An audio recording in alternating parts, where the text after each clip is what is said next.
Hello, class. Welcome to the second podcast on the Scarlet Letter by Nathaniel Hawthorne. This podcast, of course, is for second year English at the Higher Institute for Applied Studies in Humanities. And it comes as a continuation of podcast 1, in which we treated Hawthorne's attitudes to Puritanism, and that podcast 1 is itself complementary to the things that we dealt with in class. So please, if you did not check podcast 1, please go take a look at it before starting this one. Today's lecture comes as a continuation of what we have started in class and with podcast 1, and it deals with the element of sin in the Scarlet Letter. More specifically, it tries to unveil how through treating the element of sin in the Scarlet Letter, Nathaniel Hawthorne actually articulates his attitudes, his ambivalent attitude to Puritanism.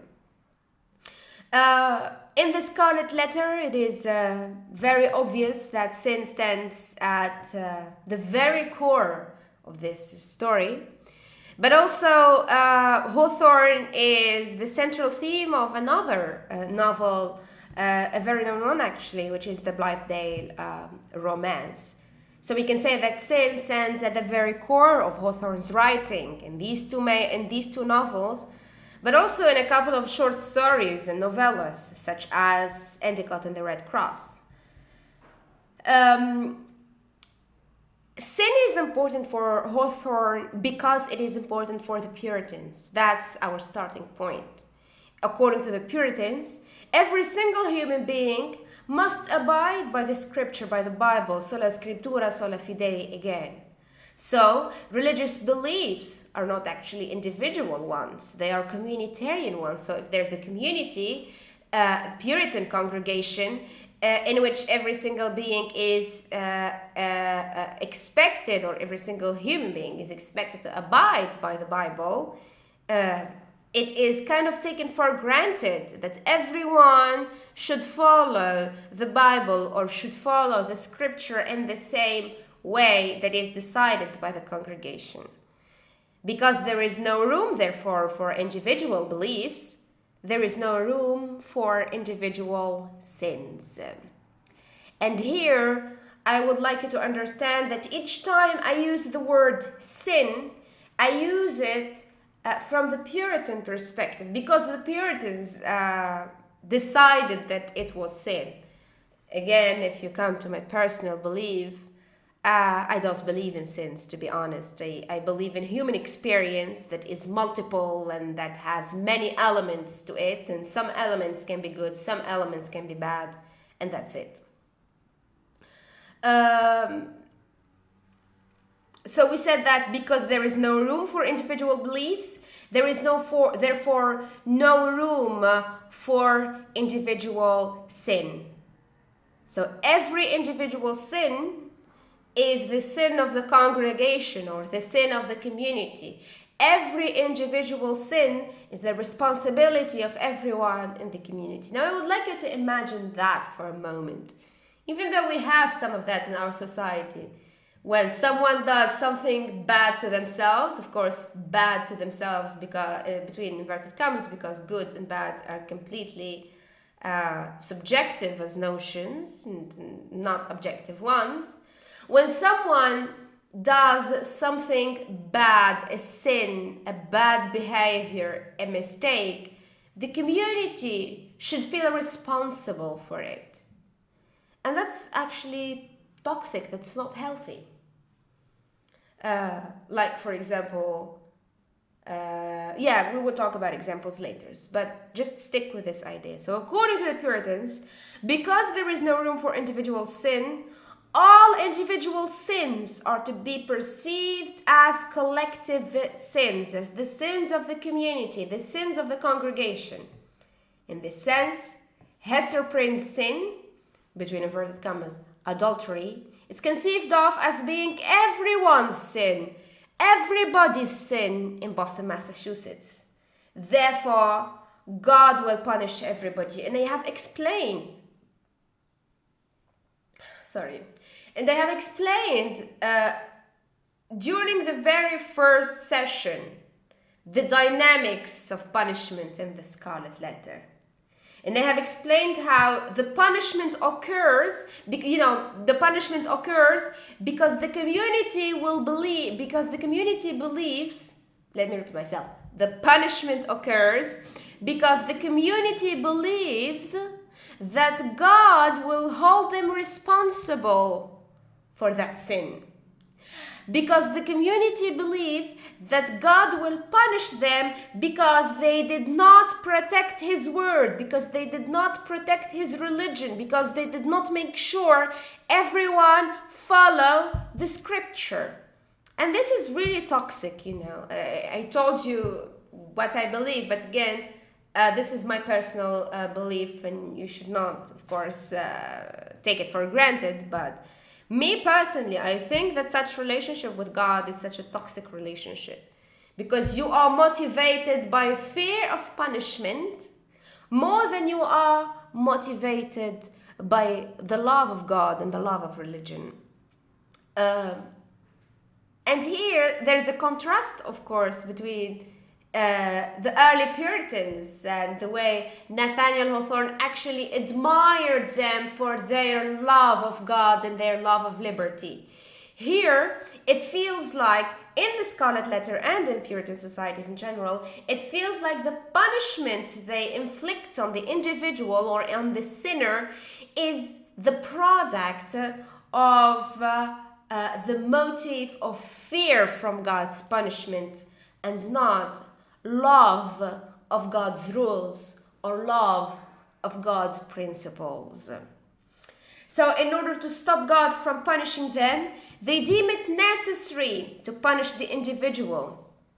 When that individual, of course, is a woman who, from a religious perspective, bears the seeds of sin, like Eve, who is often described as the one responsible for the original sin and the downfall of humankind.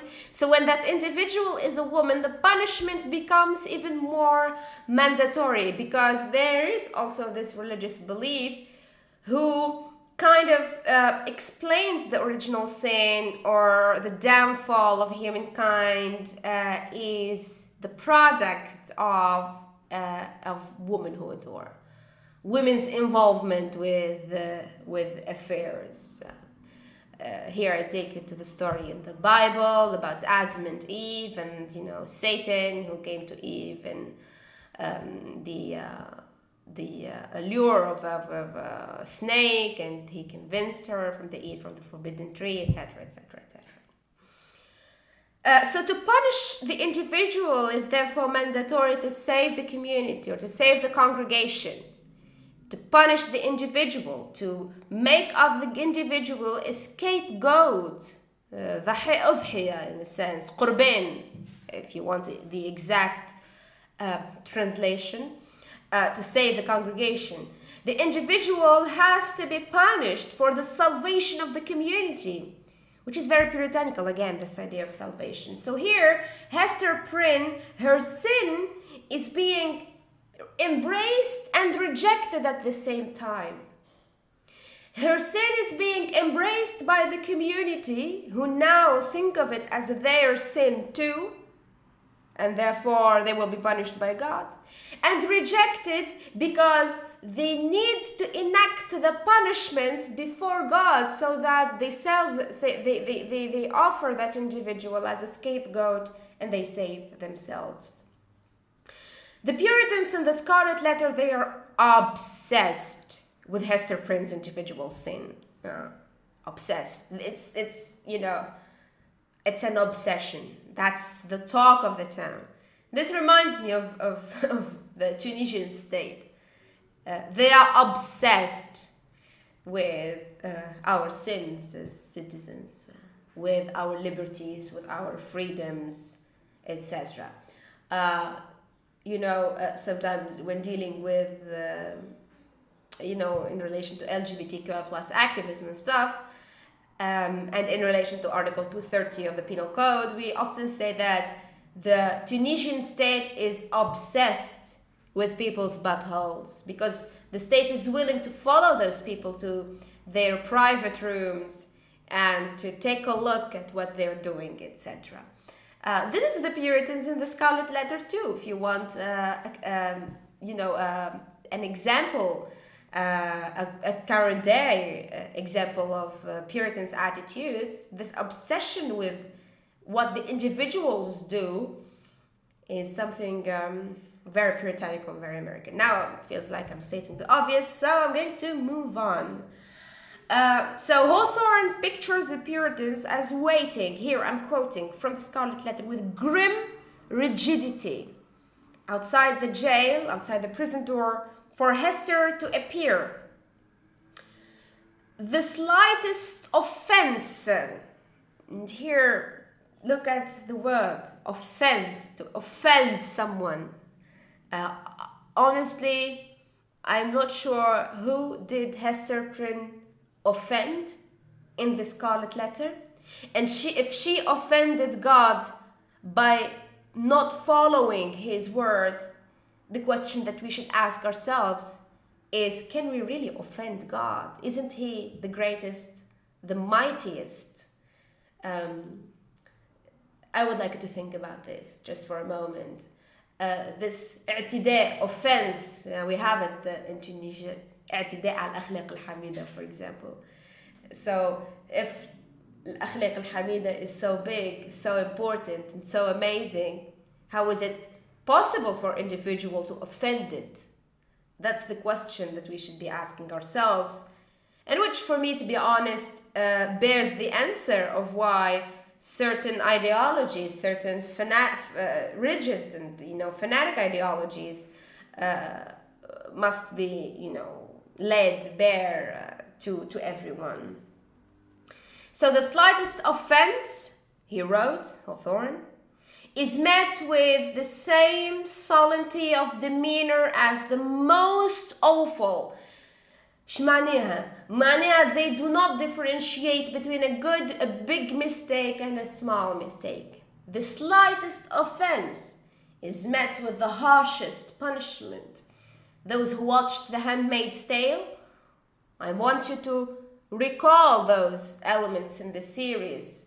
The punishments that the government of Gilead is inflicting on women, or on the individuals in the Scarlet Letter.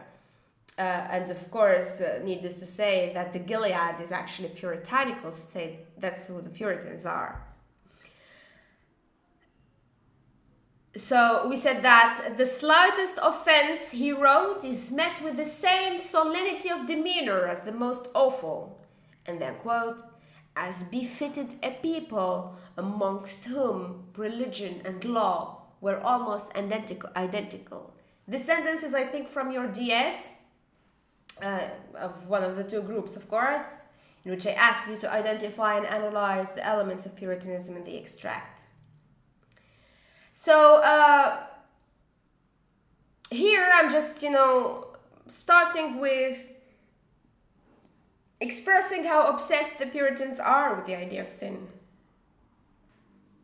Now, how does Hawthorne treat sin? He does not completely condemn the stern justice of the Puritans. However, we feel like he would have been more sympathetic, in a sense. He would have added more tenderness to it. So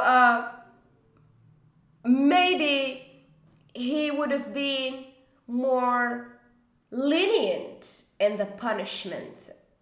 And that actually emanates from Hawthorne's own conflicted treatment of sin with himself, in his mind. Because the centeredness of the idea of sin in the Scarlet Letter, it comes from Nathaniel Hawthorne's constant, haunting sense of ancestral sin. معناها the sin of the ancestors, the sin that the second generation and third generation Puritans did in America, the witch hunt that I have talked about in class, the killing, the burning, etc. So that's something that he is actually struggling with. That's a sin that his ancestors made that he is struggling with. Here I can give you the example or the analogy with the Germans in relation to Nazism. A lot of German youth today who are my age, who are your age, they were born many years after Hitler died, many years after Nazism, more or less, at least as a mainstream political ideology, disappeared from Germany, and yet you find them still struggling with that part of their history, with what their ancestors did. I wanted to apply that to Hawthorne. So Hawthorne's critique of Puritanism is actually motivated by this ancestral sin. However, of course, Hawthorne cannot completely break free from Puritanism, and that we have explained in podcast 1. And this is why Puritanism is overwhelmingly present in the novel through the very articulation of its own criticism, such as romantic symbolism. Here I recall the moment in the Scarlet Letter where he actually describes his ancestors as frowning upon him as a mere storyteller. Here, this idea of Puritanism and criticism of Puritanism both depending on each other to exist in the novel. The criticism of Puritanism in the novel is actually a way for Hawthorne to articulate his Puritan identity. Again, the ambivalence of his attitudes. According to Hawthorne, the sins of one generation descend to the next. He writes, in The House of the Seven Gables, he writes, open quote, "The wrongdoing of one generation lives into successive ones and becomes a pure, uncontrollable mischief. The weakness and bad passions, the mean tendencies and the moral diseases which led to crime are handed down from one generation to another." These are Hawthorne's words in his novel, The House of the Seven Gables.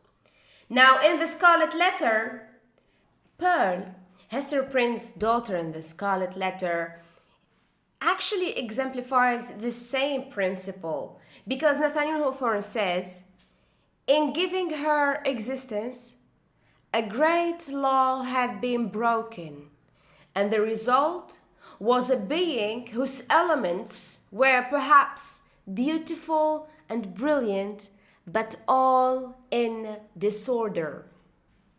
So we can stop here and simply say that Hawthorne, for instance, is a Puritan who is condemning sin. But the description that he actually gives here to Pearl, beautiful, brilliant, but all in disorder, it's actually a metaphor for his stance in relation to Puritanism as well.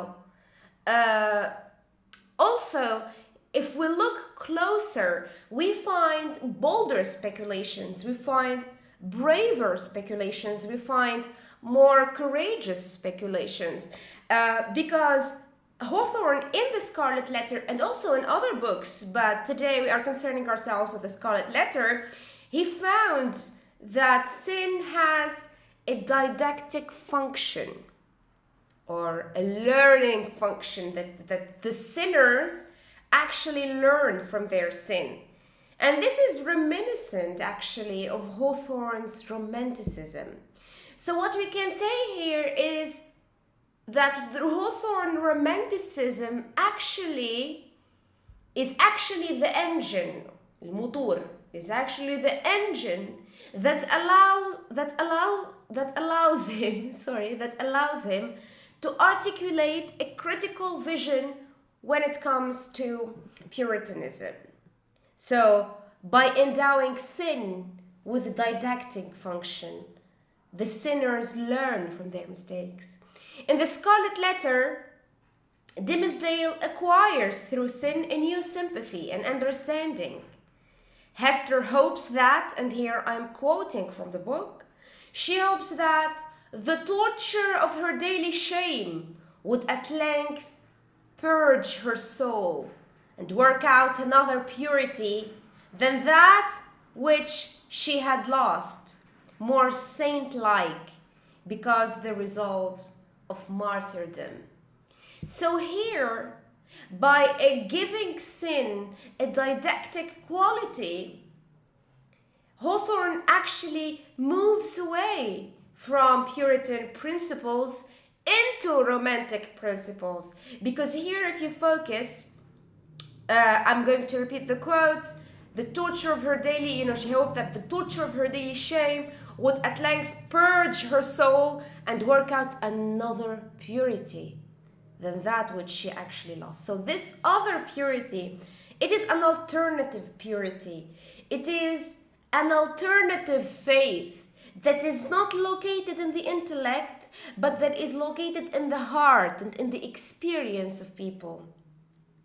Hawthorne calls this hope, still in the novel, half a truth and half a self-delusion. Again, he wrote of Hester, the tendency of her fate and fortunes had been to set her free. Shame, despair, solitude, these had been her teachers, and they had made her strong, but taught her much amiss. So in the Scarlet Letter, Hawthorne plays with this idea of sin in order to reaffirm his middle ground position when it comes to Puritanism. Of the three main characters, Hester, Chillingworth, and Dimmesdale, Hester is the least guilty. Her adultery, that was made public and that was punished openly, is serious enough. That's true. However, Dimmesdale's sin is worse because it is secret, because no one knows about it. He knows this and says as much when he publicly urges Hester to reveal the father of Pearl. He says, "Be not silent from any mistaken pity and tenderness for him. Believe me, Hester," etc., etc., etc. So these two people are actually sinners, but also Chillingworth, the husband, is also a sinner. Actually, some critics argue that Chillingworth's sin is actually the most dangerous of them all. It's the worst. Because here I'm quoting from the novel, because he has violated in cold blood the sanctity of a human heart, because he was plotting revenge against Hester and Dimmesdale, and he hides his feeling of anger. So it's not something that is in the open. He hides his feeling of anger and hatred in order to plot his revenge and thereby committing the further sin of deceit. So in the Scarlet Letter, Hester Prynne is not the only sinner. There are many sinners, okay? And Hawthorne's preoccupation with sin as an absolute entity was softened, or is softened, by his feeling of the humanizing effects of the sins, or of the sin of passion, because he sees in sin, as I told you, a didactic function. He went beyond the Puritans in his detestation of sins, mostly Chillingworth's sin. He did not accept completely the Calvinist doctrine of predestination, though, because he did not emphasize this predestination. He is more interested into an emotional philosophy that is based on sympathies and antipathies of the heart and not the mind. And he discarded the Puritan, coldly intellectual theology, because even if he is against sin, he presents us Chillingworth's sin as the worst of all.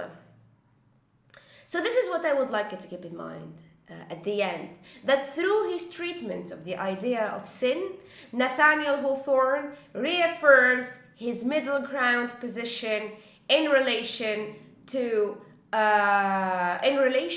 Puritanism as a doctrine.